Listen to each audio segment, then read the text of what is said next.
All right, I'm starting a track 2 with the intent of having an associate exam preparation set of videos. I also want to illustrate some of the CAM properties.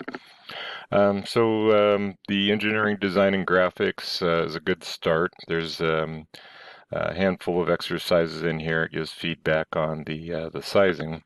And they start with a 100 millimeter cube.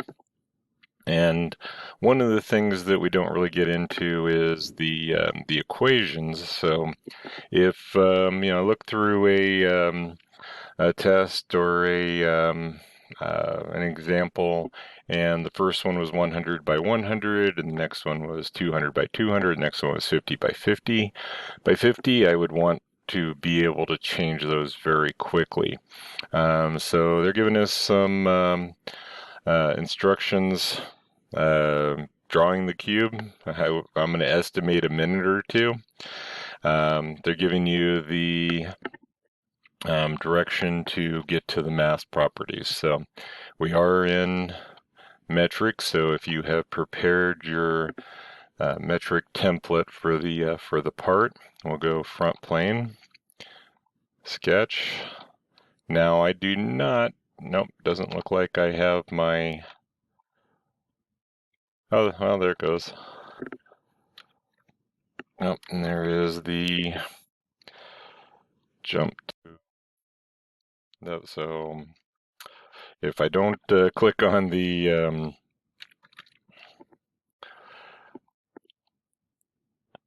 dimension name, all right, so setting that equal, features extrude, and we're going to go 100. All right, so if I highlight those, there is the 100. Let's see if there's anything in there that would equal. So we haven't created any properties, but since that's shown, I can click on it and have it generate an equation on the fly that says this will always be. Okay, so by virtue of 100 on the height, equal on the width, and an equation going to depth, if I go back in and change any of these numbers and then make sure to rebuild, so Control B or Control Q on the keyboard, or we come up to the stoplight and rebuild. And 200 and rebuild. All right, so you're going to get those numbers very quickly by taking an extra second or two and figuring out the logic on those equations. All right, so getting into the mass properties, we started at the origin. Two things I'm going to emphasize. Being able to manipulate the coordinate system when you do not identify the origin, and some of these won't require an origin. The other one is being able to quickly find your materials. They called this a AISI 1020. So let's see if we do a search for 1020. That's going to take me right to it. Previously, I would just go through and find the steel, find the particular grade, and then go through that process. So that gets us to where we can evaluate, go into the mass properties, and based on that origin, we're going to see our 100 by 100 makes sense that it would be 50, 50, negative 50. All right, so if I realize that I went the wrong way, that the origin's on the back corner. Usually the origin's going to stay visible though. Maybe it's on this opposite corner, for instance. We would go in, find our features, look for reference geometry. Re-sketching is probably not going to be as fast as picking an origin. And let's see, that was the x-axis, the y-axis, and reversing it so I get my coordinates on the the same relative position, and then we go back in and evaluate mass properties, fly the screen back in, and then I want to be able to report coordinate values relative to coordinate system 1. And now I'm at minus 50, minus 50, minus 50. All right, so all that makes sense to creating that geometry. So you do want to save these. If something pops out later, you realize you made a mistake or need to, then being able to save that, return to that geometry. I made sure to create my folder, so save as, I just made a engineering, design, and graphics folder, and pulling that out. This is the Kindle version 2023. I think 2019 has the CSWA. These might be a little bit different, but you can check those out. All right, so we'll close that one out. 11.3 then has some geometry, and with any test, with any challenge, you're going to have the tendency to want to jump right in, and that's not always going to be the best. Take a moment, look at the drawings. So things that are standing out is I would want to try to figure out the overall, see what I can generate as quickly. What assumptions am I making here? If that is a midpoint, we have the 32. 40 on the center. No, it can't be a midpoint, or might be a midpoint, but the 40, and then wherever the angle is. So looking at this, I'm thinking big triangle. Look at the perimeter, see if there's something there that jumps out, and the interior geometry could be done as contour and region without having to go in and do a lot of trimming or a lot of detail work that we really don't need. Origin-wise, not really. Shape is based on a right triangle with one leg 100 millimeters long and an angle of 37. So there's one that's not on the print. So read the instructions, like I didn't do. Cutout is created by a hexagon. About's not a good word. About 24 millimeters was the center point of the vertical line. So since we're not given anything else, we're going to have to go with about. All right, but that is a verbiage that I would not overly trust. So if we're going to do the 100 millimeters, we'll create our triangle. We have the 37 degrees for angle and with one leg. So we're gonna stay with that. So our hexagon inscribed, and don't want to be at the origin, or at least I don't think we do. And we can go to either the center point or the inscribed circle, and we said 24. All right, so it can still rotate, which if it rotated enough, it would affect our mass property, center of mass anyway. Let's go with a center line.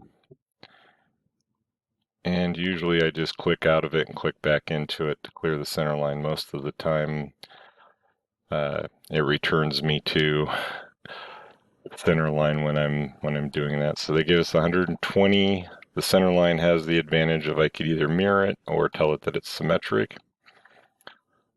And oh, they went the other way. So let's go to there, to the flat, 120 degrees, and a height of 16. And its location is 34. All right, and then the last one, we know that center point, or we can assume that center point is based on the look, Still another one of those would like to have that other dimension to make sure. So radius of 12, because we're drawing the circle, we want to make sure we double it for the diameter and go to 40. So if I look and go to the center point, so center point's popping up there. So my initial assumption was not good. Let's see, we have radius of 12, and that is for both of those. So should be able to do something like that. And go ahead and accept. All right, so we're still going to have the virtual sharp and our geometry. This has a thickness of 10 millimeters. And I don't think direction's gonna work too much, but I do have to pick. All right, so origin in the bottom right, we want to find an alloy steel. All right, notice I'm not even looking or worrying about my my quick selections under the because I'm just going to assume it's not in there. I haven't set it up for it, so all reality is not there. All right, so I realize I missed the bottom corner, so nothing wrong with just jumping in rather than going back through the sketch. And go back in, set the 12 millimeters, we give it another look, and we go into our evaluate, find our mask properties, and see if they give us a number. All right, so object volume. Okay, so they're giving us a question. I got 27,335. They gave us 27,958. So seems to be a trend that I end up right in the middle. So make sure that I read the instructions right. Material is alloy steel. On the vertical edge is created. Oh, circumscribing. All right, so that is different. So make sure I'm not being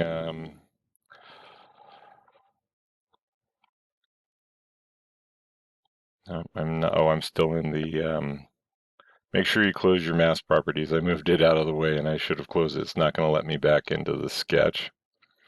All right, so let's go the other way. And I can make this. I don't have to delete it. Be prepared to find the solutions. So let's go driven.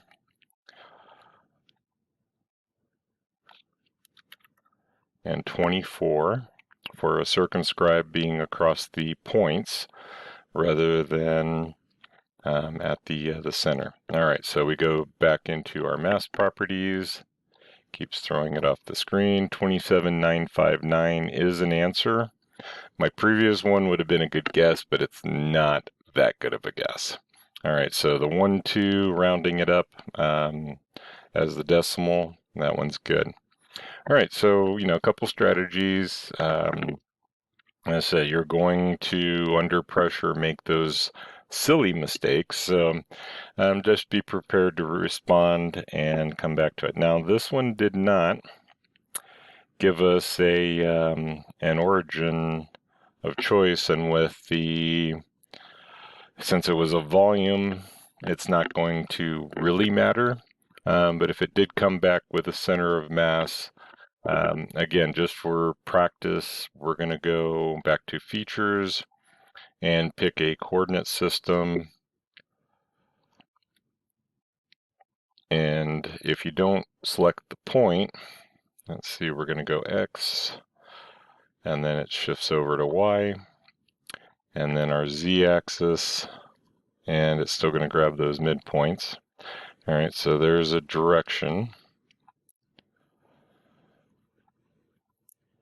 And we can manipulate.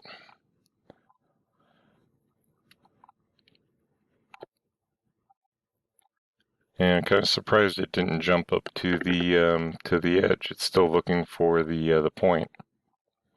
Well, let's pick one of those and see if it. No. Oh, I wasn't in position. Alright, so that gets it there, but not exactly what I was looking for it to do. Alright, so if I did need it to shift for some reason, well, the easier in this case would be to reverse the direction, edit the feature, flip the direction, and change it back. Coordinate system then not quite so so functional here. So hopefully it's going to have that geometry picked somewhere convenient.